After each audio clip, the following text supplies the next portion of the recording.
आणि मनपूर्वक हार्दिक स्वागत करतोय।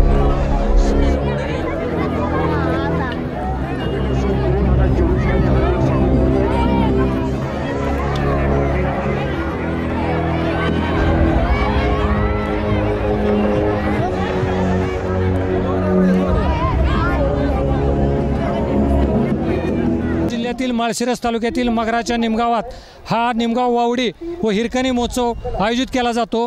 वावडी महोत्सव ही निमगावची गेल्या 200 वर्षाची परंपरा असून हा वावडी महोत्सव आम्ही संयोजन समितीच्या माध्यमातून या ठिकाणी दरवर्षी आयोजित करतो। लोप पावत चाललेली ही कला होती। मर्दानी महाराष्ट्रातला मर्दानी असा हा खेळ आहे, मैदानावरचा खेळ आहे, जे आता सोशल मीडियामध्ये मुलं अडकून पडलेले आहेत। मग फेसबुक असेल, इंस्टा असेल, व्हॉट्सअप असेल, यातून बाहेर काढून आज आपण पाहताय माझ्या पाठीमागं मैदानावर मुलं खेळत आहेत। 20-20 फुटापासून 30-30 फुटापर्यंतच्या वावड्या या ठिकाणी आकाशात उडवल्या जातात। आणि माझ्या माहितीनुसार महाराष्ट्रातील मगराच्या निमगावमध्ये होणारा हा वावडी महोत्सव हा एकमेव महाराष्ट्रातील वावडी महोत्सव आहे। आणि या वावडी महोत्सवासाठी संपूर्ण महाराष्ट्रातून व पुणे जिल्हा असेल, सातारा असेल, इतर जिल्ह्यातून देखील मोठ्या प्रमाणात स्पर्धक या स्पर्धेत भाग घेतात आणि मोठ्या प्रमाणात आकर्षक बक्षीस देखील जिंकले जातात।